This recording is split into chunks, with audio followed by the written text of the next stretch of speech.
Hello and welcome back to my channel. My name is Dwayne Kimball, United States Army veteran and retired VA Raider. Now, today's video, a lot of veterans have been asking me, Dwayne, is there a quality standard or review at the VA for VA employees? And the answer is yes. So in today's video, I'm going to break it down and I'm going to explain it to you, and I'm going to explain how this quality review can impact your VA claim. So you definitely want to make sure you stick around.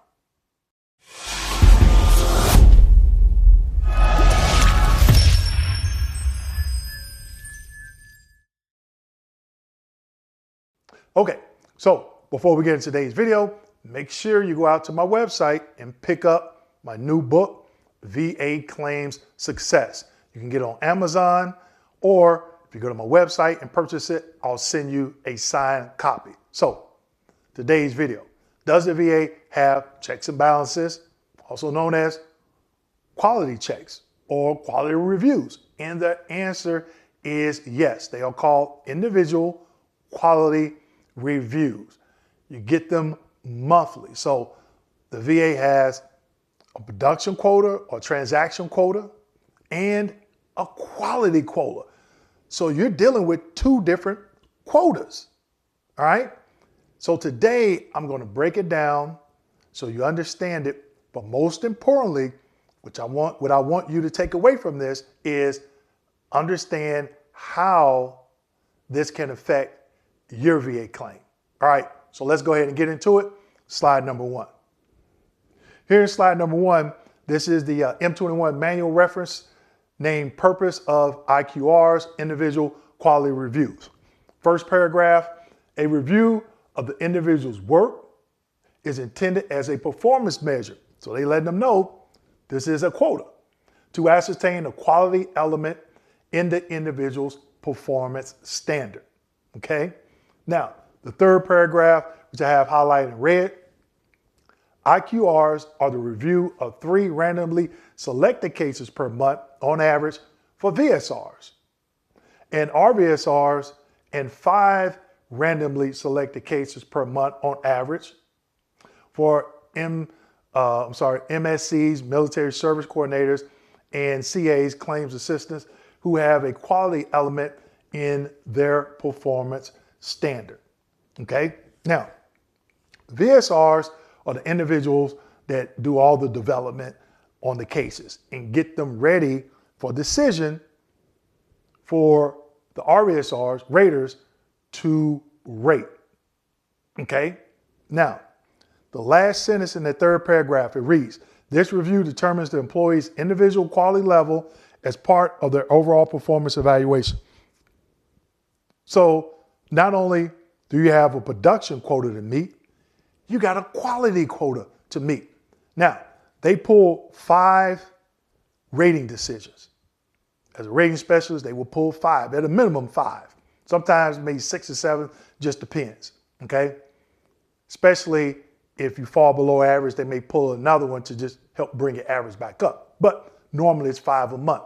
Let's say you do 50 ratings that month. Some raters may do more or less. They're going to pull 5.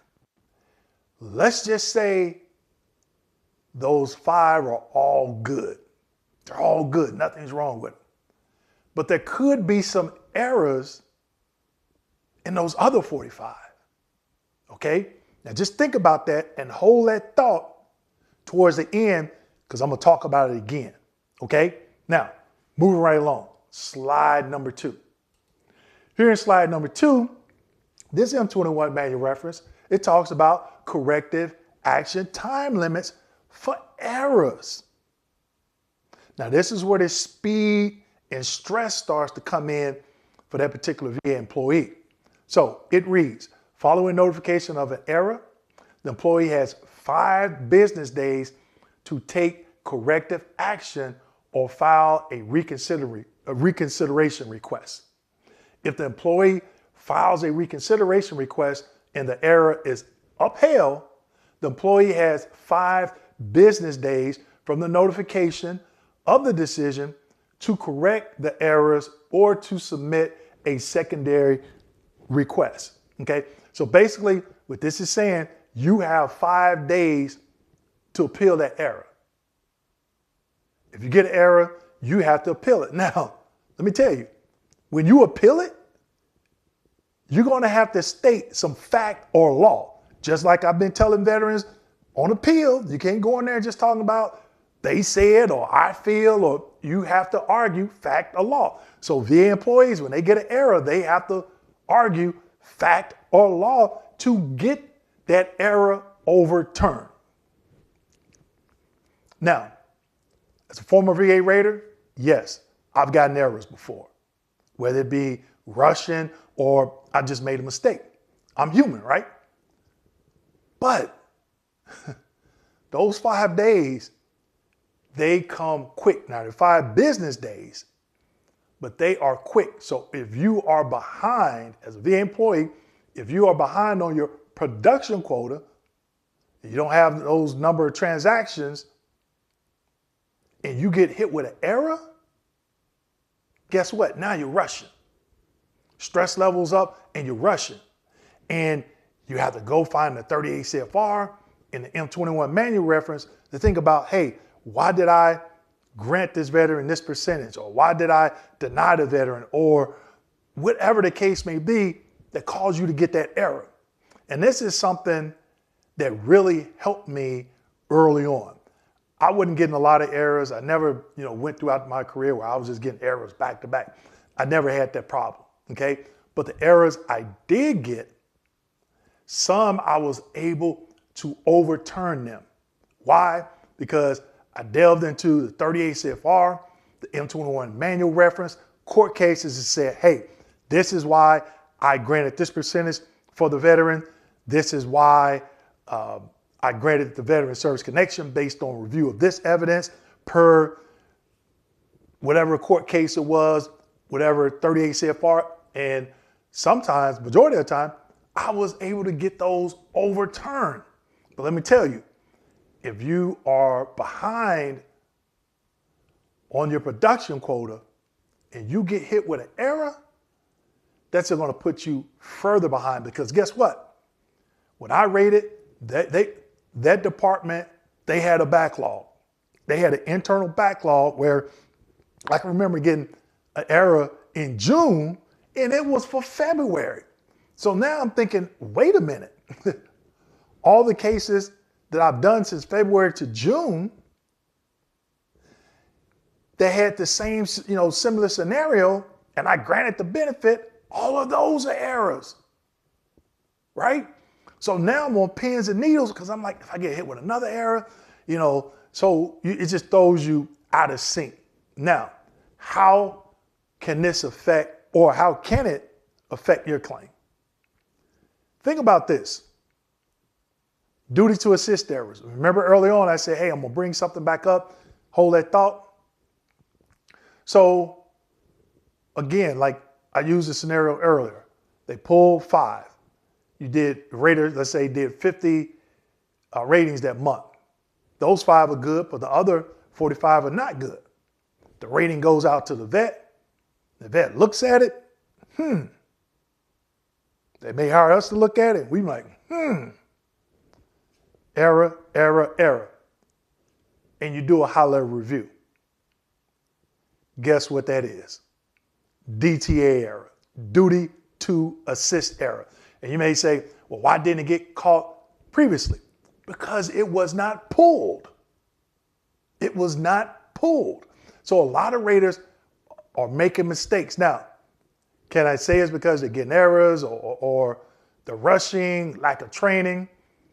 Only, internal individuals or those individual raters can tell you that. But I will say this. Each veteran out there, you need to know what you're claiming, how you're claiming it, what evidence are you submitting to support that claim, and what regulations support what you're claiming and how you're claiming it. Now, should you have to go that deep? In my opinion, yes, because this process it's no longer an easy process. It never was easy, but before I think it was probably a lot easier than it is now. I'll say that much, okay? So that's how it can impact your claim. So if you have all the correct information, all your I's dotted and your T's crossed, and you have to go to a high-level review or go before a BVA judge, the regulations are always on your side. Now, they're not on your side if you don't familiarize yourself with them. And that's nobody's fault but yours. I know a lot of veterans say, well, I'm just going to go get a VSO or a lawyer and let them do everything. Some VSOs and lawyers don't even know these regulations. Okay? So at the end of the day, it's your responsibility. It's your responsibility to be aware of these regulations. So that way, your claim can get to the next level. And if you got to go to the highest level, you're able to adjudicate your particular claim. Okay? So again, IQRs, individual quality reports. Yes, VA employees are on quality quotas. Now, again, they don't pull every single one and review it. Okay? They would never, that department is small, and I'm pretty sure that the backlog, I've seen them backlog before. And if they had to pull every single one, it'll be a mess. Now, when I first started rating and there were paper files, not only would the quality review team pull 5, but guess what? Your VSO and a lawyer, when it was paper, they had to sign off on that rating. And I cannot tell you how many times a VSO signed off on a rating and it had errors in it. So when I hear people on social media, get accredited agent, get accredited lawyer, they were signing off and they had errors. Because I remember ratings I did, they signed off, I go get it, I look at it, I'm like, oh man, I screwed up the effective date. And I would change it and have them review it again, and they just sign off on it. They didn't say, oh, well, I see you changed the effective date. Now, some of the really good VSOs, which is this many, more than likely they would catch it. I've seen them where they've called it, all right? So by no means am I saying not to have a VSO or one VSO is better than others. You got some good ones, you got some not so good ones. Same way with lawyers, okay? But just don't think just because they're a VSO and they took a test and they got accredited that they know all these regulations or even know where to go and find them and apply them to your claim, okay? But at the end of the day, it's your ultimate responsibility. So I just want to share with you, there are checks and balances, quality reviews, and how it can impact your particular claim. So with that being said, make sure you like, subscribe, hit that notification button, and don't forget to share this video with your fellow veterans. Thank you.